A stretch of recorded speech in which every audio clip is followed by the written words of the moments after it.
Hi guys, welcome to my review of Mission Impossible Season 1, Episode 20, entitled The Legend.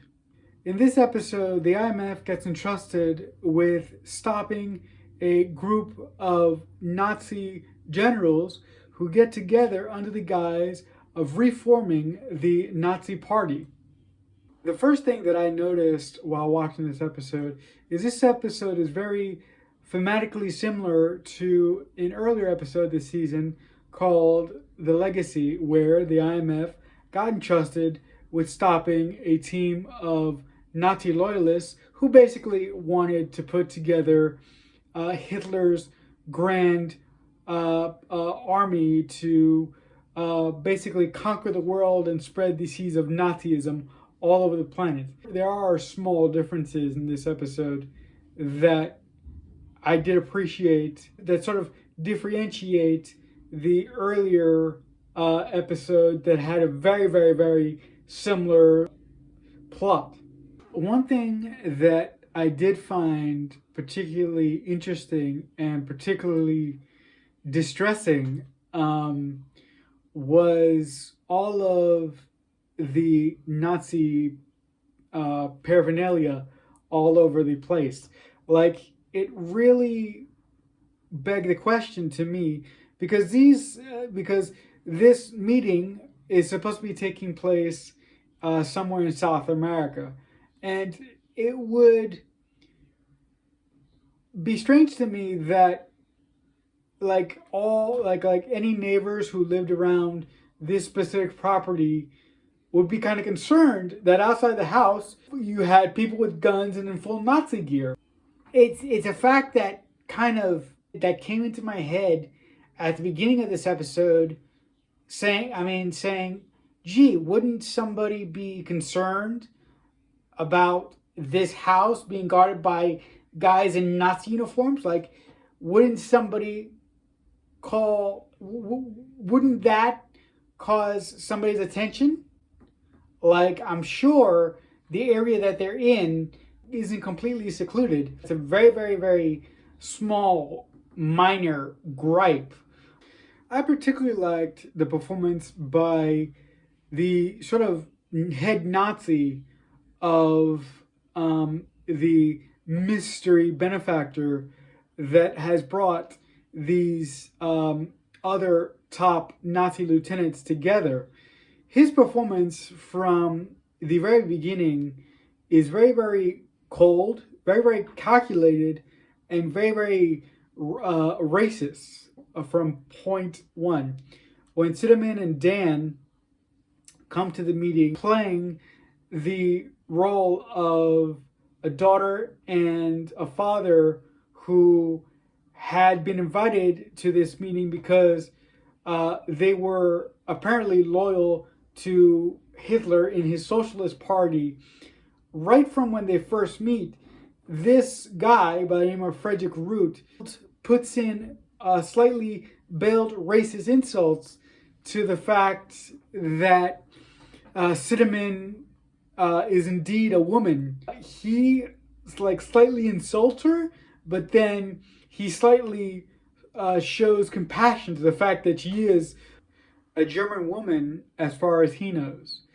But I really like the fact that Cinnamon, throughout the course of this episode, constantly tries to show that she believes in the Nazi cause. I think that initial strategy by Cinnamon really skewed Frederick Root's impression of her from when they first met, to the point of when the IMF really institute their all-in-all plan to remove this Nazi benefactor from power. The fact that Cinnamon really made a point into proving herself as a supporter of the cause really benefited the IMF's initial overall plan of the mission into how they were going to go about stopping this Nazi uprising, so to speak. One scene that I particularly enjoyed is a scene where Dan tried to get to the mysterious benefactor of this Nazi troop by the name of Dan Bormann. Now, Frederick Root makes it very, very clear that once everybody's all together, he leads them up to a bedroom where reportedly this mysterious benefactor, again by the name of Martin Bormann, is. And when the Nazi troop, so to speak, I don't have a lack of a better word, sorry, meets Martin Bormann, he explains that how him and Frederick got into this unspecified country in South America is they had a plane accident. That's why Martin Bormann, to this point, has been bedridden, because he's healing from the plane accident that he had. So, a couple nights later, I assume, when Dan tries to go and basically capture Martin Bormann, when the rest of the Nazis are in other rooms and plotting other crap, when Dan makes his way into Martin Bormann's room and he actually touches the gate that Martin Bormann is behind of, he actually gets electrocuted. And to sort of distract everyone from what Dan is doing at the time, Sideman actually rigs a smoke match, basically, and causes the other Nazis in the house to go to her defense because they think that her room is on fire when it actually isn't. The conclusion to that scene is also very satisfying when Frederick Root discovers Dan there, and Dan is really put behind the eight ball in that scene in the fact that Dan has to talk his way out of his reasoning for being there, because he does a great job of talking himself out of it, in that he says, I saw the smoke and I saw that Martin Bormann's room wasn't covered by one of our Nazi soldiers, so I just wanted to make sure that it was okay. I thought that Dan did a great job of getting himself out of that life and death situation. I mean, for God's sakes, Frederick had a gun to his head. So if he didn't tell them a convincing lie, I have no doubt that Frederick Root would have shot him and would have found some way to justify his actions to the group eventually when they found out, or eventually when he told them what he had to do. Is when the IMF really initiate their final play to remove Frederick Root from power and to stop this Nazi uprising. I really didn't like the fact that Frederick Root loses his mind so quickly. I mean, throughout the course of the episode, when we first meet him, as I said in the beginning of this review, he is very calm, very calculated, and very controlled. And I would have liked him to lose his mind just a little bit, but not be so out of control and so belligerent when Roland shows up as Martin Bormann, right? When he makes his grand entrance to the rest of the Nazi generals and the Nazi sympathizers. I would have liked it if I would have liked it if Frederick Root would have played along with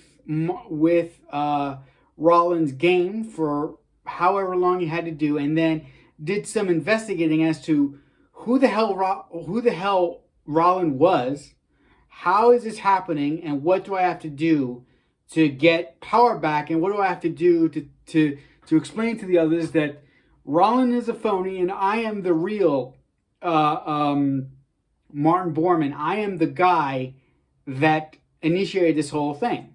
This episode ultimately I thought was really entertaining. The high points of it for me was the two performances by Barbara Baines and Martin Landau when he eventually shows up to impersonate Martin Bormann, and to a lesser extent I really enjoyed the performance by the actor who played Frederick Root. I thought everything that he did, for the most part, was really captivating and really kept me on the edge of my seat throughout the course of this episode.